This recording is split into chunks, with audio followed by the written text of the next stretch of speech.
Welcome to Concrete Block, your go-to source for in-depth analysis and unbiased discussion of the world's most pressing issues.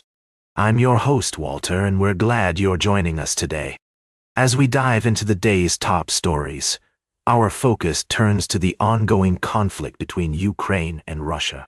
Reports are emerging that Russian troops are advancing in the northern Ukrainian region of Sumy, with Ukraine's regional military administration confirming that 4 settlements on the border have come under Russian control.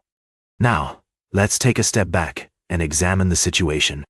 The idea of a buffer zone in Ukraine is not new, and it's been a topic of discussion for quite some time. Russian President Vladimir Putin has announced plans to create such a zone, but experts say this is not the first time we've heard this rhetoric. Mikhailo Samus, a military expert and director of the new Geopolitics research network, believes that the fears triggered by Putin's statements are exaggerated.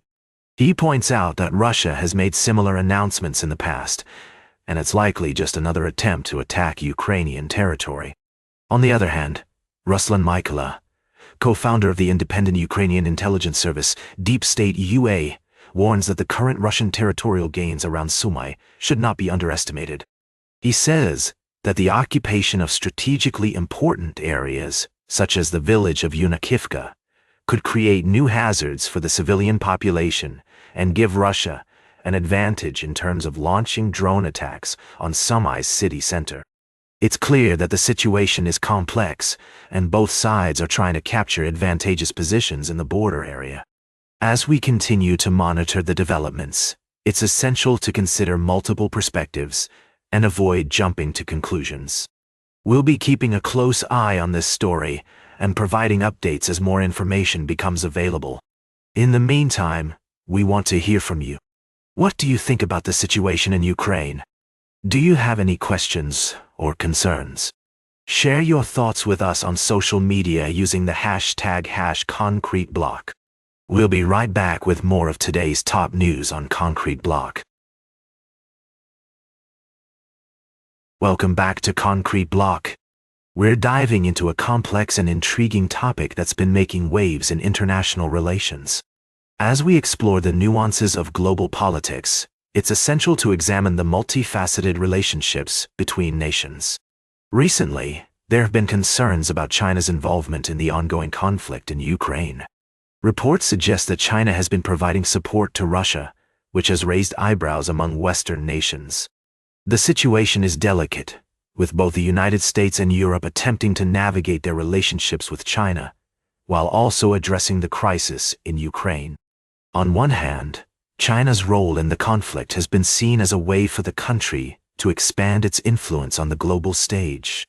By providing support to Russia, China may be seeking to strengthen its ties with a key partner and gain leverage in international affairs. On the other hand, this support has also been criticized for undermining efforts to resolve the conflict peacefully. The European Union, in particular, has found itself in a challenging position. As a major trading partner with China, the EU is hesitant to impose harsh sanctions or criticize China's actions too strongly, lest it jeopardize their economic relationship. However, the EU also has a strong interest in seeing the conflict in Ukraine resolved, and has been working to support Ukraine's sovereignty. As we consider the various perspectives on this issue, it's crucial to approach the topic with nuance and balance. While some may argue that China's involvement is a straightforward case of supporting an ally, others see it as a more complex web of geopolitical maneuvering. Ultimately, the situation highlights the intricate dance of international relations, where nations must weigh their interests, alliances, and values in a delicate balancing act. As we continue to monitor developments in this story, it's essential to remain informed and consider multiple viewpoints. Stay tuned for our final story of the day, right here on Concrete Block. Welcome back to Concrete Block. We're closing out today's show with a story that's been making waves in the world of international trade and diplomacy. As you may have heard, President Trump and Chinese President Xi Jinping had a phone call earlier this week, marking their first conversation since the tariff war between the two countries began. Now we want to give you a balanced view of what's going on here. The White House hasn't released an official statement about the call, but China's ambassador to the United Nations announced that the two leaders did speak. According to reports, this call is a significant development, as it suggests that both countries may be looking to ease tensions and work towards a resolution.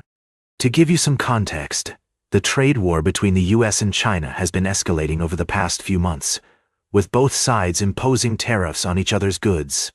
The situation got pretty heated in April, with tariffs reaching as high as 145%.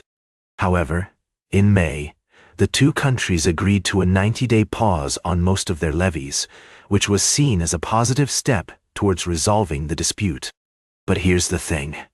Despite this agreement, both Washington and Beijing have accused each other of breaking the deal. So it's unclear what the outcome of this phone call will be, or whether it will lead to any significant changes in the trade relationship between the two countries. We want to emphasize that this is a complex issue with many different perspectives and interests at play. While some people may see the trade war as a necessary measure to protect American industries, others argue that it's hurting businesses and consumers on both sides. As we close out today's show, we encourage you to stay informed about this developing story and consider multiple sources when forming your opinions. It's always important to approach these kinds of issues with nuance and understanding. That's all for today's Concrete Block. Remember to like, share, and subscribe. And until next time, stay informed.